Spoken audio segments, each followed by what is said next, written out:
সিলেটের বাসীর জন্য আমার একটা রিকোয়েস্ট, মানুষ মারা যাবে কিন্তু ভূমিকম্পের ভয়ে না।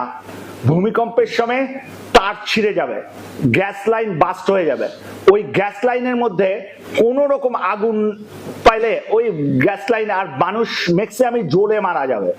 তো এই বিদ্যুৎ মানুষের বাসার যে মেইন সুইচ আছে, এই মেইন সুইচটা দ্রুত বন্ধ করতে হবে। সবার বাসার এই দায়িত্বটা আমাকে আমার প্রত্যেকের ইন্ডিভিজুয়াল নিতে হবে, কারণ এটা সিটি কর্পোরেশন যে বন্ধ করতে পারবে না, বিদ্যুৎ অফিসও বন্ধ করতে পারবে না। বিদ্যুৎ অফিস মেইন থেকে যদি বন্ধ করতে পারে, ওই সুযোগটা পায়, তাইলে ঠিক আছে।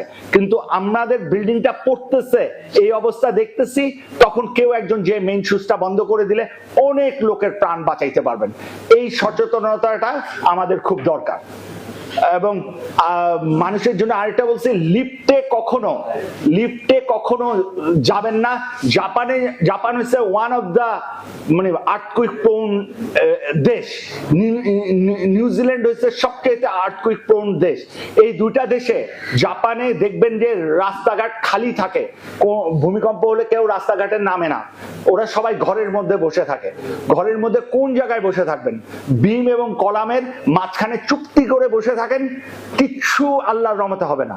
শুধু ওই যে যারা উদ্ধার কর্মী, তারা উদ্ধার করে আপনাকে যখন নিয়ে আসবে, আপনি বেঁচে যাবেন। তো ওইখানে দৌড়াদৌড়ি করে ভূমিকম্পে কিচ্ছু হবে না। তো ওই বিম এবং কলামের মাঝখানে দাঁড়িয়ে থাকবেন, দেখবেন আপনি সেফ, অনেক ভালো সেফ থাকবেন, কারণ ওই দুটো একবারে পাঞ্চিং শেয়ার হয় না।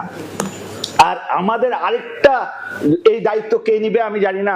আমি মাননীয় বিভাগীয় কমিশনার উনি যে কোনটা আইডেন্টিফাই করবেন, সেটা হলো আমাদের ভলেন্টিয়ার খুব কম। এই ভলেন্টিয়ার তৈরি করার জন্য ফায়ার সার্ভিস একটা অ্যারেঞ্জ করেছিল, কাদের সাথে আমার পুরোপুরি মনে নাই, কোনো একটা এনজিওর সাথে মিলে কিছু ভলেন্টিয়ার তৈরি করেছিল। ওই ভলেন্টিয়ার এখন কে কোথায় আছে সিটি কর্পোরেশনও জানে না, কেউ সাথে কেউ রিলেশনশিপ। আমি রিকোয়েস্ট করব, ভার্সিটিতে গুলির প্রত্যেকটা স্টুডেন্ট 4 বছর করে ভার্সিটিতে থাকে, তো যদি ওদেরকে প্রত্যেক বছর একবার ট্রেনিং দেওয়া যায়, সে কিন্তু 4 বছর আমার এলাকাকে সার্ভিস দিতে পারবে, এবং যারা পাস করে যাবে তারা তার এলাকাকে সার্ভিস দিতে পারবে।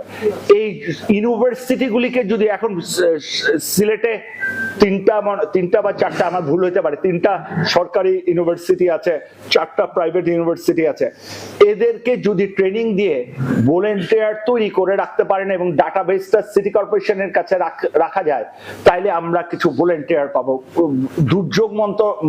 দুর্যোগের সময় নিঃস্বার্থ ভলেন্টিয়ার খুব দরকার। এই জিনিসটা আমাদের তৈরি করতে হবে।